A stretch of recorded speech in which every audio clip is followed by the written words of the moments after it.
Hello, what's Torbjörn? Brad, nice to see you, man. Brad Hansen, right there. You can see his name. He and I go back a long time to my teenage years, and he was one of Australia's best lightweight fighters, and he's also been really helpful with the book. What's Ken? How are you?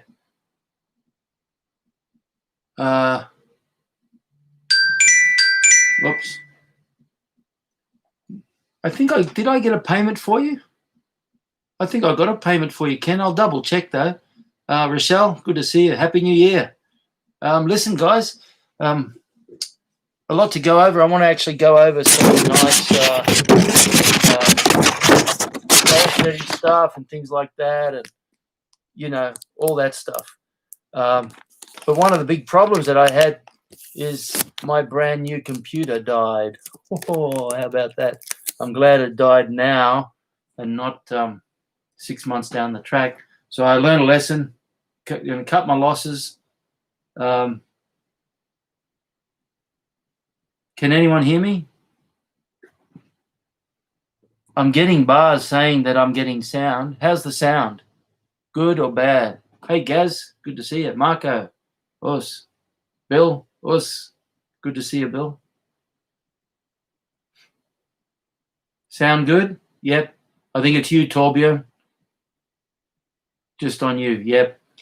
So anyway, my computer died. I had to get a new computer, so I got a new one. And 4 weeks after I got it, it died a death. So like I said, I'm glad it went then and not in 6 months because I have to cut my losses. But boy, it was a lot of work for that month. That was the month that the book orders had started. So I had all my spreadsheets of people who'd ordered the books and the number of books ordered and so on. What's that? Number of books ordered and, all that stuff. And I lost it all. So you have to start again.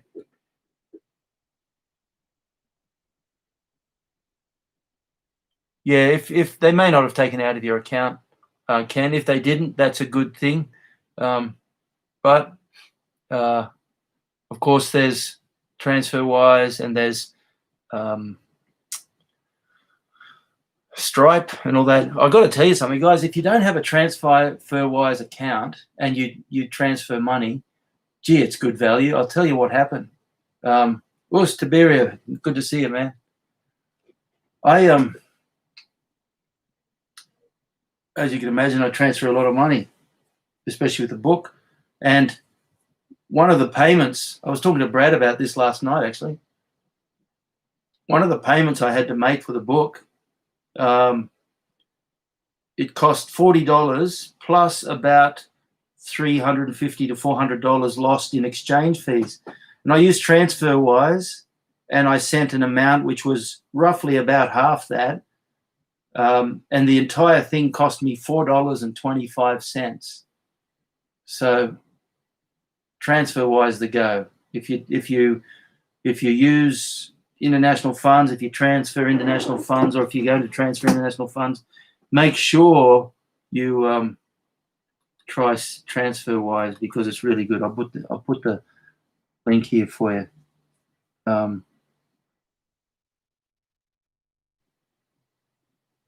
I think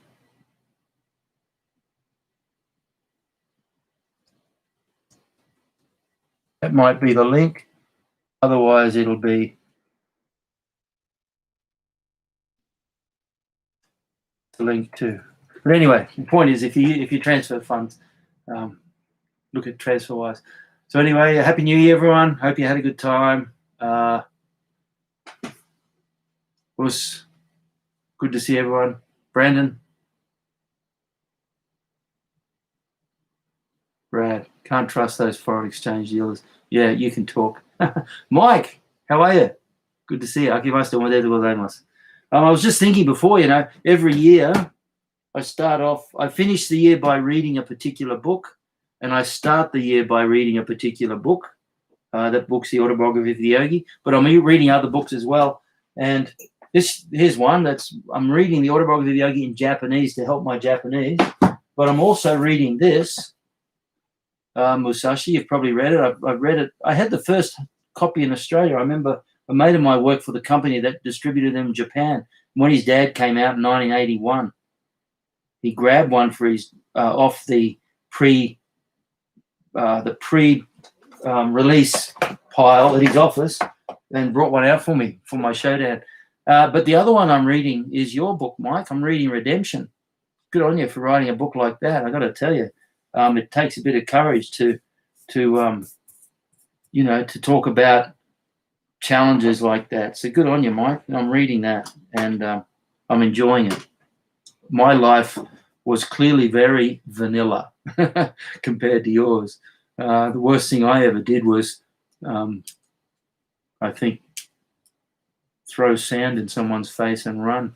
But anyway, that's what happens when you grow up on the beaches of Surfers Paradise. I hope everyone's well. Patreon family, thank you very much. I wrote the most beautiful, long mail for you and was unsaved. It was saved. It was on my computer, so I lost it. Rob was... No, I read it in the morning, actually, on the throne. But anyway, today I want to talk a little bit about goals and resolutions. I was going to do a training session today. Somebody asked me to do some exercises that they can use for kids, and we use a lot of the animal form exercises, which is so much fun. Kids love them, but adults really get a lot of benefit from it.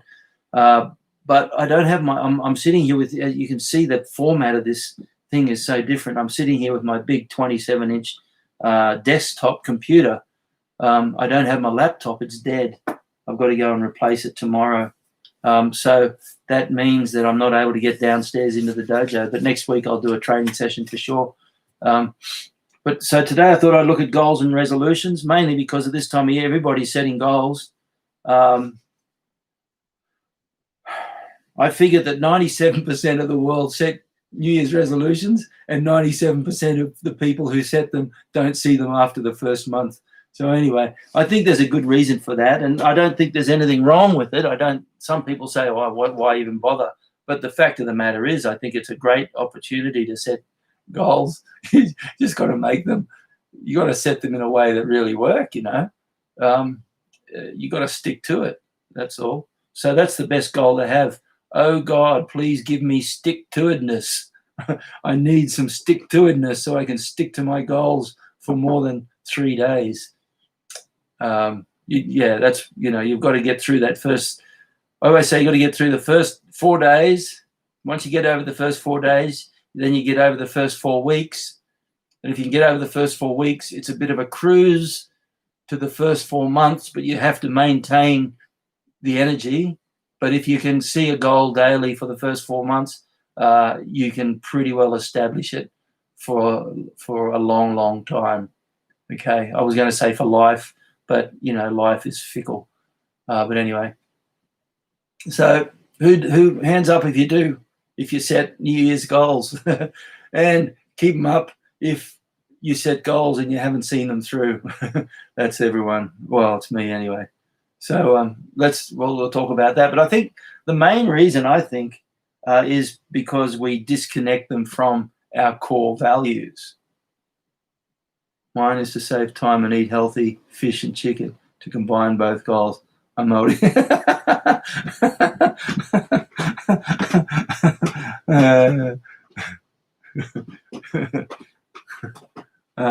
Dear. Yeah, maybe some kookaburras. Yeah, I mean, Rochelle's right. That's pretty funny, Brad. Yeah, Mike, you really do write very well. And Rob DeSouza, I know you love to write. And I would suggest you grab Mike Clark's books and read them because they're a really good lesson in writing. But also I think what's really important, Rob, is a thing called style. You grab a thing called the style manual. And what that simply does is it gives you the framework of rules that all writing needs to be based on. Okay, it doesn't mean you don't write in your own style. It's like training. I've had so many students over the years, and I can tell you now that pretty well every single one of them has certain fundamentals in place, but are completely different in the way they fight and train. So understanding how to write, understanding the core principles of style. There's even a thing called the style manual. Probably even got it here. Here we go. Look. Got my bookshelf. There's a style manual for authors, editors, and printers. So what this does, that's the Australian version. There's another one called the Chicago Style Manual. And what this does is it gives you all the rules you need to know about everything you need to know. And then you go and write your own style. And it's like training. Students come to the dojo and you provide them with the foundation, and then they go and create their own training.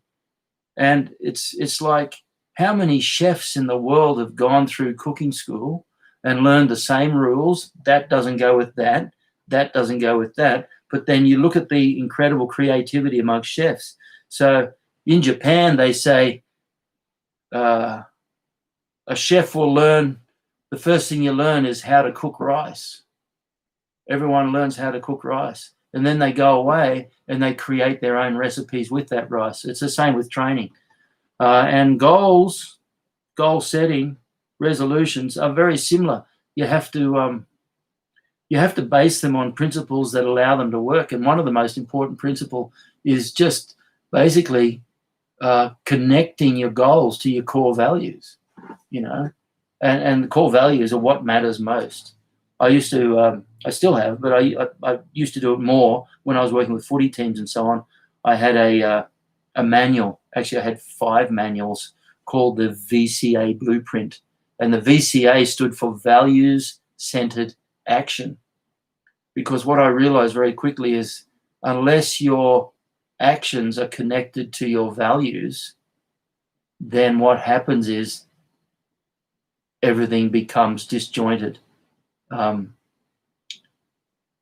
that is the fact of the matter. I mean, and what are values? Well, values can be things such as, integrity. They can be compassion. If you have a family, it can be the importance of family. One value that's very strong with me, probably because I'm a Scorpio and the year of the dog, is loyalty. I have been loyal over the years, sometimes to my own detriment. But I don't see it as a detriment. I see it because Yogananda says that loyalty is the highest law. Okay, an obvious goal is health and fitness. Look at Brad. Man, that Brad Hansen, I tell you, he is so dedicated to his core values that he is willing to eat penguins. He wants to eat penguins to save time. The writer's journey. Yeah, we did. Damn. Current humidity levels are a real challenge to current training goals. Plan shift every day to try and accommodate overall plan. I love that, Gaza. Good on you. It's so true. And this probably one of the first things is, don't beat yourself up, for crying out loud. And I think the first thing that happens is when we beat ourselves up, you become a whining, moaning, complaining, rationalizing, justifying fool. Just don't do it. Just, learn to respect yourself and honor yourself. And one of the most important things is to recognize that we have to change our goals with the fortunes of the day. Duty has been described as something you do for your own self-respect, not other people. Good on you, Bill. I love that too. Your sense of duty, your sense of character, and your sense of integrity will take you a long, long way. And what that does is it develops in others for you a sense of trust. I think they're really, really valuable. But anyway, your actions have to connect with your core values. It's that, teamwork is another one that you often hear I used to talk about teamwork when I was working with footy players, because I worked with one team that had one guy who I think is probably one of the most talented footy players. When I say football, I mean rugby league, footy players in the history of the game. But he'd turn up to training with his shoes missing. And he never connected in terms of teamwork. And so what would happen is, obviously they'd move him from one team to another, and every team wanted him because he was so talented. But then after half a season, they'd realize that the main problem here was he didn't connect teamwork as a real value. Honesty is one that everyone talks about, but then you go, yeah, one of the goals is to be honest. And then you set the goal of sticking to training every day, and after 3 days you sleep in. So obviously honesty isn't as central to your core values as you think, or if it is, you need to reconsider the way you set your goals. And I tend to think that the best way to do it is to set incremental goals. So if your goal is to run a marathon, it's easy to see. You don't go and run a marathon tomorrow. But when we used to run marathons, I'd do it in blocks, 13-week blocks. And I'd literally start off with one 5K run in the week. And then you build up. And by the 13 weeks later, when you're ready for the marathon, you're running. My last long run before the marathon would be 35 kilometers. And I do a couple of 33Ks, and I'd be doing 30K runs all the time. You just get used to it. So the trick is to do it incrementally. So right now, let's say if you want to stretch an hour a day, and I can tell you now, there's one thing no one can ever do wrong, is stretch too much. If you stretch an hour correctly every day, it's bound to help everything you do, because the one somatic that helps all the others is flexibility. But you're not going to go out and stretch for a full hour overnight. No, honesty, I think, is a core value. I wouldn't call it I think you know that. I think you're just questioning that, maybe the way I phrase it wrong. Honesty is a core value. And your core values are what makes the character of a person, I think. I think character, I described, and this is why I went to at length. I'm so sorry. I went to at length about this in the letter that I was writing to the Patreon family. But character, I believe, is the ability to keep a promise after the passion of the moment when you've made that promise and has gone, and after everyone's gone home and you're standing there naked in front of a mirror with just you and your character. I think that's very important. So I think honesty is part of character, and it is a core value, and it is something that you can. So I think it's intrinsic, but it can be broken, and it can be developed. Spirituality is another one. Gratitude is another one. I'm just being grateful for things. I lost my computer. It just breaks me up. But I'm really grateful, because I know that everything I rewrite, everything I've lost over the last month, invariably when I rewrite it, I'll rewrite it better than I did before. So there's always an opportunity to be grateful there. And also, I think another really important thing that people need to consider is, don't make these crazy resolutions that aren't part of the holistic you. This is something. Let me show you. Can you see that? I'll just. This is something I did many years ago. So I just drew a circle and divided it up. On the top, you've got you. On the bottom, you've got not you. And at the top, you've got yourself, which is your physical, intellectual, spiritual, and financial. I put financial up here because a lot of people think that financial usually connects to your job. But the fact of the matter is, there's lots of people with really good jobs who can't save money, or lots of people with really good income who don't manage money well. But the fact is, no matter what your goal is, you need. I'm sure you'll need money to do it. If you want to be a black belt, you've got to provide training fees. And if you're constantly wondering where the training fees are going to come from, well, then you start to compromise on your attendance at the dojo. So up here in your self section, you've got your physical, intellectual, spiritual, and financial well-being. Over here, the other part of you is your family. And you have to connect that to your values and their values. You know, the fact of the matter is your 6-year-old child's value may very well be that they just want to be able to fall asleep on your lap every night. Where's Paul? Good to see you. So you have to make sure that you connect your values to your family's values. And then down the bottom, you've got your vocational section, which is your work and your service, and your social, which is where you give and receive. And this service is very valuable. One of my black belts, which Brad Hansen knows very well. In fact, Brad may have said he was the one that introduced Mike Whitten to Kyokushin. But anyway, Mike's one of my very first black belts. He got his black belt in 1989. We shared a house together when we were at uni. We worked doors together. We spent a lot of time together. We're best buddies. He was the best man at my wedding. Mike, well, I won't go into detail because I don't think it's my job to go into detail, but Mike gave away an extremely financially rewarding job for a sense of service. He's now the Lord Chief Justice of the island kingdom of Tonga.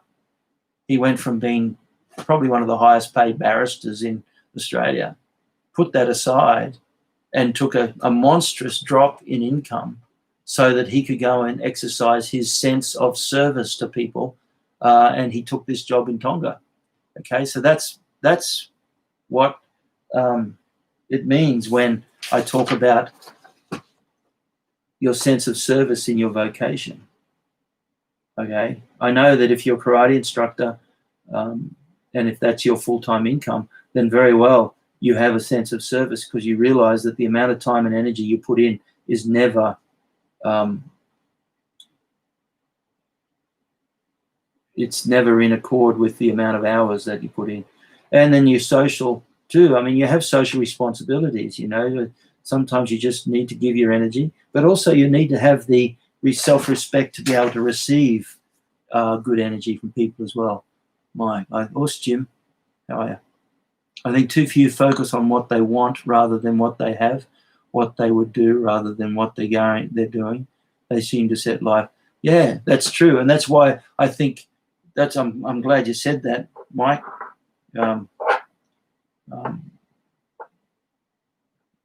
Tony, ciao, bello.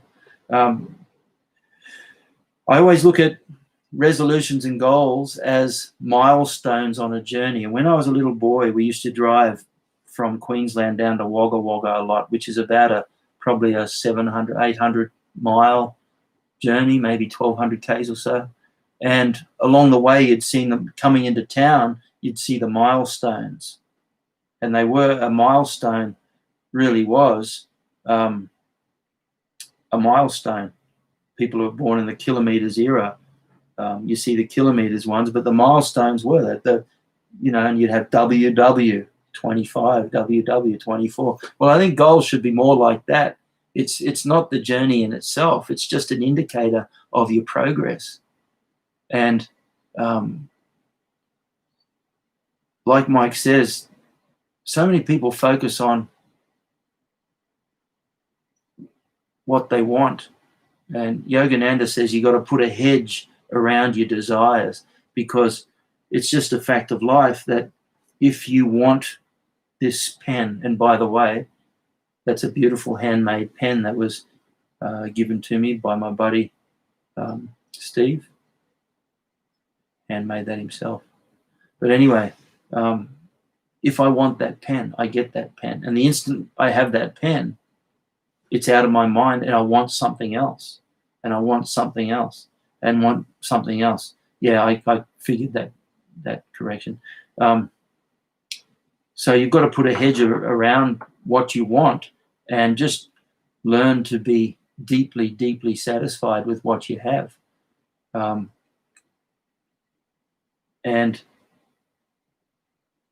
I think that can be a real answer to trying to sort out your goals. I'm going to do this, going to do that, going to do that. I wanted to, just take assessment of where you are right now, what you're doing, and just make the quality of that doing a little bit better. I think that was very Zen, wasn't it? Make the quality of that doing. Boy, oh boy, Alan Watts would be proud. But anyway, I think what Mike said there is really worthwhile. We're constantly looking outwards, and this is why I think when I talk about these areas of life, and I'm not saying this is the only way. This is valuable, I think, to divide it into 4 and then break down each of those areas. But this is why I think the spiritual part of yourself, the physical, intellectual, spiritual, and financial, the spiritual part of you is very important. And, because all that is learning to connect with a deep inner sense of inner peace, and if you recognize that, then what happens is your goals and resolutions really just become part of a much bigger picture, because what you're doing is you're taking the things that you already have and do and just making them better. You're not trying to do more or different or add on. You're simply trying to do better with what you already have. So that's why the milestones are really cool. The journey of 1,000 miles begins with the first step, and then every step you just take another step and then another step, and before you know it, they're there. It's like writing a book. COVID gave me this incredible opportunity to finish the book simply because I literally was able to take a little step every day, and finally you get it done.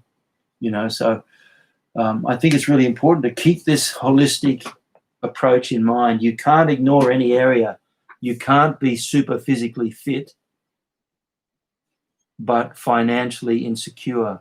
You can't be physically fit without considering your family's values, because you could be completely destroying every value that is important to them with your fixation on being able to take photos of your V shape and put them on YouTube and put them on Facebook. And for crying out loud, don't do that. Don't put a photo up and going, yeah, I'm really getting there, because you're only one direction from there, and that's downwards. And it's the stupidest thing in the world, because people who put these photos of themselves on Facebook invariably have to make excuses when things can't start to go south. Yes. I think a goal is really a string of smaller. Yes, that's it. A bite at a time. How do you eat an elephant? A mouthful at a time. And it's true. I know Gaz is getting ready for his showdown, and unfortunately he got interrupted because of COVID. We normally have the showdown grading at the end of the year. So we'll be looking at early next year. But the point is, everyone knows we have that beautiful built-in incremental system where you get the belts, but people make the mistake of disconnecting the belt system from the incremental improvement system. You should have clear goals of making sure that every step of the way just gets better and better and better, and with that in mind, you don't try and rule the world as a yellow belt or as a green belt. You do your best, but recognize that the training, it's like we talk about, remember I talked about Yusuke Fuji and his 8-year goal to win the All Japan, and he broke it down 8 years into 8 1-year sections. Each year was 4 13-week sections. Then each week was 6 training days and a rest day. Then each day was morning training and night training. So Yusuke knew what he had to do tomorrow morning when he got up to win the All Japan in 8 years' time. And he won it in 6 years. Yeah, so you're right, Gaz. That's what a goal. That's why I call them milestones. I think you're right. And if you keep taking one step at a time, one foot in front of the other, well, then the final goal will look after itself. I think that's really important. But especially, it's important to connect your goals with your values and make sure that you do it in a holistic way. You can't ignore one of these areas.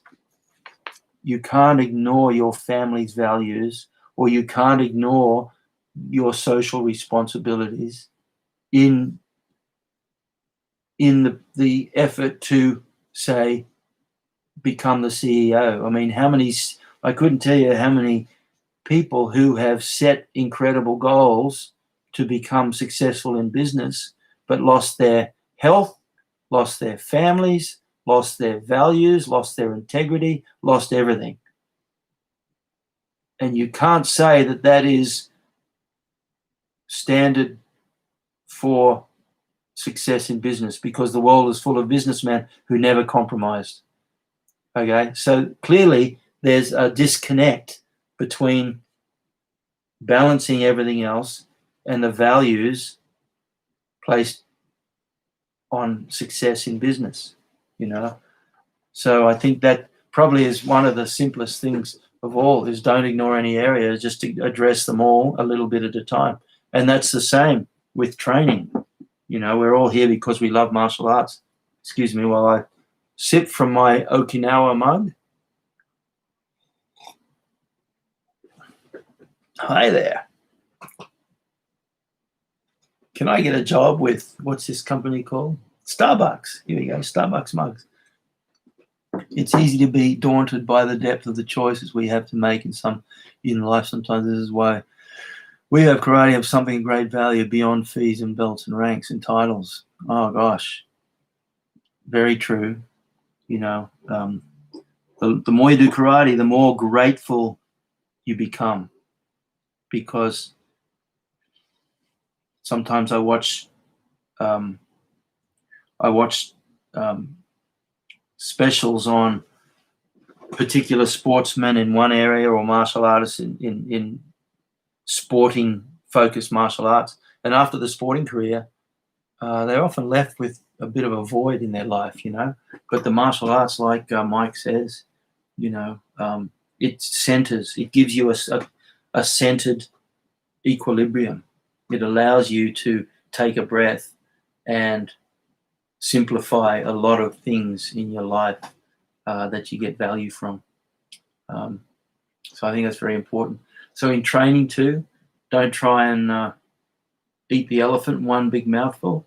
Just, oh, Sal, good to see you. Merry Christmas, Happy New Year. With training too, I think one of the best ways for me anyway in training, and obviously when you're running a dojo, it's different to just training by yourself.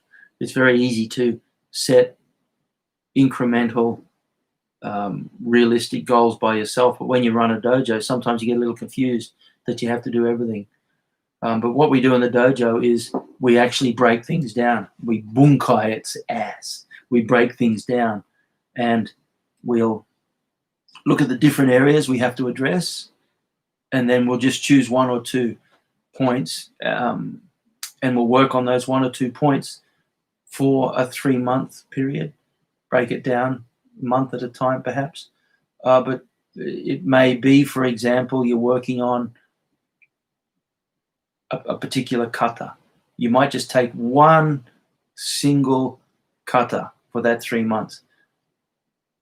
The worst thing people do is do a little bit of all the kata all the time, and they never get anywhere. But if you focused on one kata for 3 months and you repped it and drilled it and did it every day, and then in the process of drilling it, you feel that something's wrong. Your back's bending, your eyes are going down. So then you have time now to get your posture right as you move. You can't do that if you're doing all of them, because you don't get the subtle biofeedback that only comes from deep concentration during the repetition of a particular kata. So you take that one kata for 3 months. You then find another kata that is closely connected to it. Or if you're still learning your kata for your system, well, then you take one kata that is your favorite kata because it gives you the deepest sense of connection to movement that you want. And then you combine that with the current kata you're learning, and the movement out of the kata you understand will benefit you in the repetition of the kata you're learning. But you just stick to those 2 kata. Sure, you might have to do them all in training, but your focus is just on 1 or 2 of those kata. You want to take it an inch wide and a mile deep. Choose your training partners carefully. If you have a good training partner, you can just accelerate everything. It makes all the difference to have someone you can trust. And make sure that you keep coming back to the core skills. So we have the 30 basics, 22 kata, 16 stances. I have a thing called the core 54, and there's a 144 fundamental techniques, which the core 54 develop into.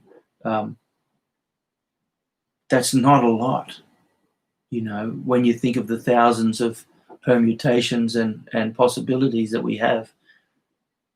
If you can master 144 things, so take your time.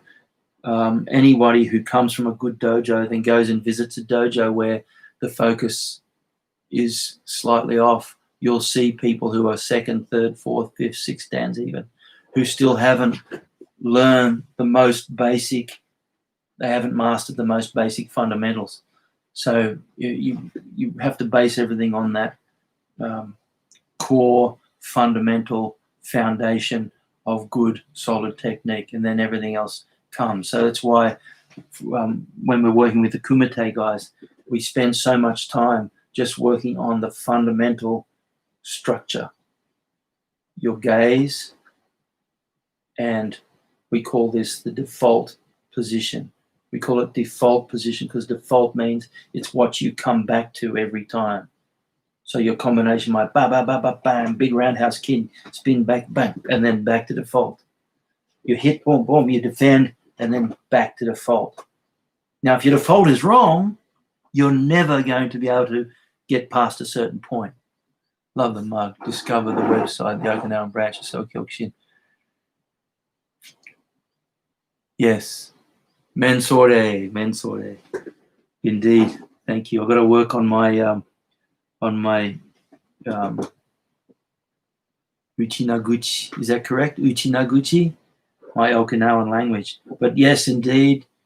Dibby, if Dibby's here, Lawson Dib, one of our black belts, Pete Collis' student. He spent 18 months or so in Okinawa. He loves it. And I've got so many buddies. So, yep. If I do get a chance to go, I'll definitely go, Mike, and I'll make sure I contact you first for some advice. So anyway, look, I don't know if anyone's written up your goals. I have my goals, and they're quite extensive. And I've broken it down into areas of life: my physical, spiritual, intellectual, financial, family, vocation, and social. And I have goals for each of those. And the reason they're so extensive is because if I have a series of 10 goals, what they are is actually one goal, but incremental steps along the way. So if right now, and I got to say, I had a wonderful Christmas. It was the first Christmas where, well, no, last year was, I must admit, because we got married last year and I had my family from all over the world fly in. We hadn't seen them for many years. So it was a real family affair. But this Christmas is also nice too. I had my kids come and actually stay at my house. And so it was a really nice opportunity to relax. So I really did relax. I enjoyed it very much. So clearly my goals include getting rid of the Christmas gift around my belly. Where's Julian? Good to see you. Thanks. Yeah, it comes and goes. But, you know, my work, I'm not allowed to grow a beard for safety reasons.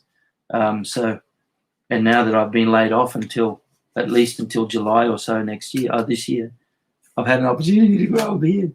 It saves a lot of money in razors, that's for sure. So I've got my goals, and they're quite extensive. And like Bob, Gaza was saying, you just got to incrementally, you got to bunkai them. You got to bunkai your goals. You got to break them down and do them in bite-sized bits. And sometimes people, what does it actually mean to connect something to your core values? Well, what are your core values, Well, you can work on your mission statement, all that sort of thing. What's your mission statement? Well, it can just simply be that it can just be a few words. My mission statement is 6 words long. And that has a fundamentally effective influence on everything that I do. Because like Mike said, it's easy to lose track of what's really important. You start to focus on what you want rather than what you already have.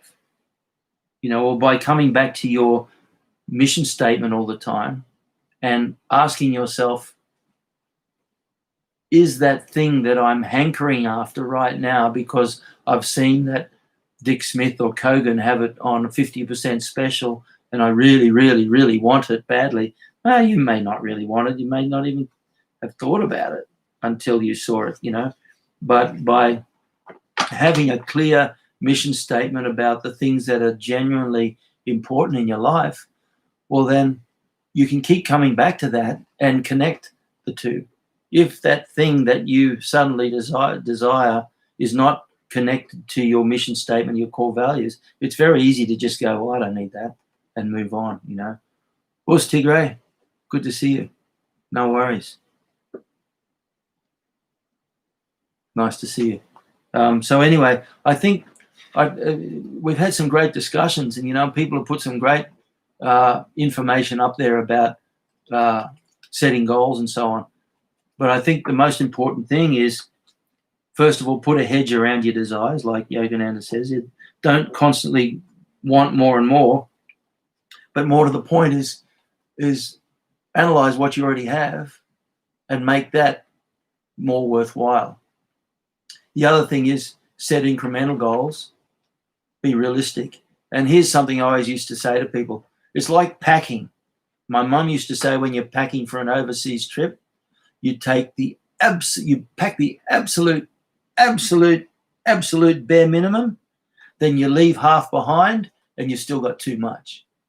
Well, it's like that with goal setting. We just can't help ourselves. We set these goals which really it's not even close to being realistic. I came up with this thought. I had this thought about the mind and the body.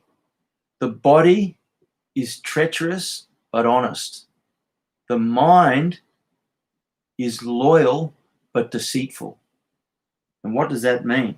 Well, the mind is deceitful. So when we sit down to write our goals, we lie to ourselves. We figure we can do a lot more, or we underdo what we're really capable of. We're not honest about it. But the body, on the other hand, is treacherous but honest.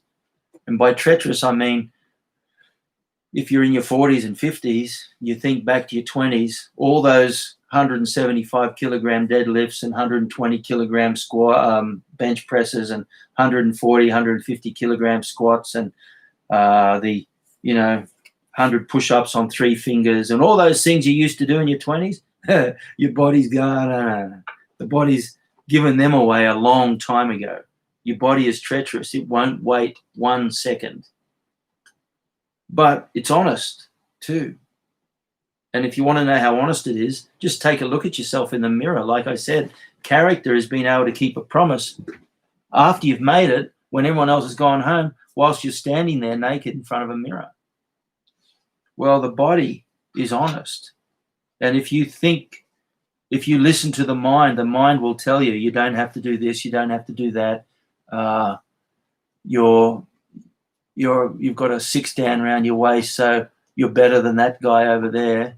Or if you're a 3rd dan and some yellow belt smashes you, I don't mean smash you, maybe they even just score one punch on you, and you let that get to you so much that you literally are consumed by it. Well, that's the mind lying to you. That's the mind bullshitting. It's saying to you that you are a lot better than you really are. But the fact of the matter is the body is truthful. And the body means your ability, your skills, and your reaction timing just wasn't anywhere near what you try to tell yourself it is, So I think that's something which I've written in my new book, The Buddha Blueprint, too.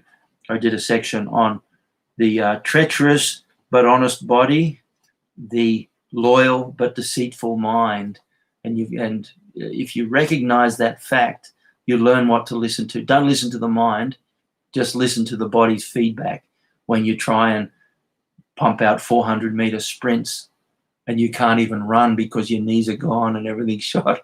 When I roll these days, oh my gosh, I was saying to the boys the other day, I cannot believe I can believe, but it's amazing to see how unfit we can be. But anyway, there you have it. I think that's a good place to wind up. Please give consideration to some realistic resolutions and goals. Don't not do them. Don't be part of the 3% that don't do goals because you think, well, what's the point? I never keep them anyway. Set your goals, but do it in a realistic way by recognizing your own truth, by recognizing being honest with yourself, honest training. You have to be honest in training. And I have to say, I'm sorry, but karate and especially Kyokushin, it's very easy to be dishonest in training because the loud kiais and the volume and the fitness and everything about it creates this sense that you really are able to insulate yourself from the rest of the world and think you're moving forward. You need to always remember that nothing is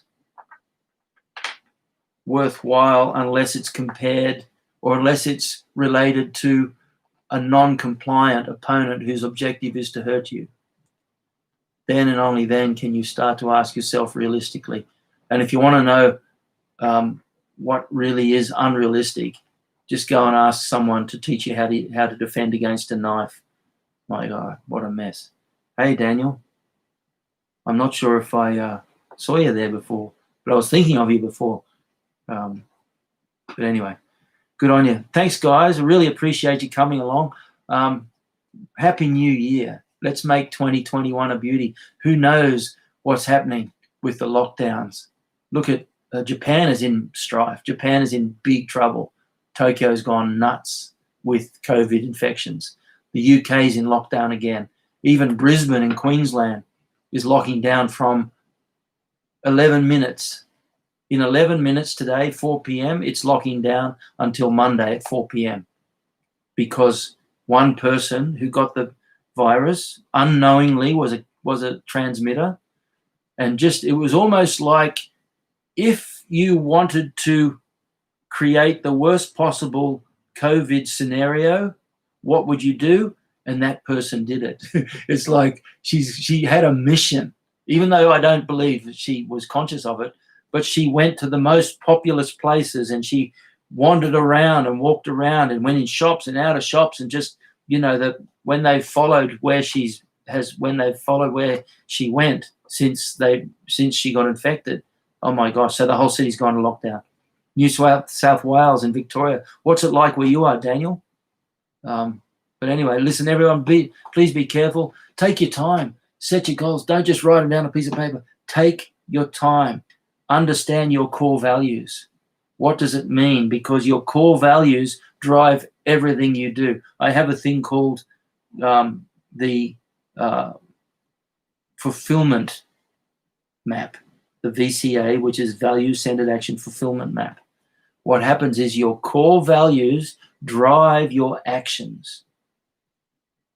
Your actions either fulfill needs or they don't fulfill needs. If they fulfill needs, well, then they reinforce your core values. See, because your core values and your actions are integrated and have integrity and character, your actions will always support your values and you're grateful. If they don't fulfill your needs, one of two things happens. One is you ignore it and you keep going around in this ignorance circle. Or the other one is you learn from it and you go, well, that didn't work out. Maybe I need to reconsider my values. Okay, so remember, get your values right. Connect everything you do to your values. Do it holistically. Don't do it partially. Make sure that you consider all the areas of your life. And if you haven't considered your family's values, sit down with your family and go, let's talk about this. Anyway, there you have it. Sorry, I've got to go. Yep, beautiful, Ken. Thanks for coming along. Marco, thanks. Was not for myself, but to help others. That's beautiful. You know, that sense of service is so fulfilling. Yogananda says, as you as you fill the cup of others with your sense of service, your own cup of happiness also gets filled. Us, Bill, thanks, man. Paul, good on you. Look forward to catching you soon when I deliver that book. Oh, the books. Didn't talk about it. Sorry. Talk about it next time. But anyway, all's good with the books. The COVID has severely slowed down delivery, and I'm getting feedback from the printers regularly, but everything is going well. Of course, Melbourne, we had some minor cases again, supposedly by someone who had arrived from overseas. Yeah, I think Melbourne, Tigray, I think you're going to get away with it. I think you'll be lucky. My daughter's in Melbourne. She's coming up on the 14th. Daniel, Hunter's okay, good. Central Coast, yeah, I heard that. Yeah, they're having big breakouts. Stay safe, Daniel. Mike, thank you. Appreciate you being here all the time. Or Brad and I talk all the time. Brad Hansen, he's like my brother. Us, Daniel, everybody. Claudia, Raj, Us, good on you. Raj from Nepal, Dhanyavad. Thank you very much. Namaste. So we'll look forward to seeing you next week. I'll put a gi on. We'll do some training next week, guys. Have a good week. Set some good goals. Us.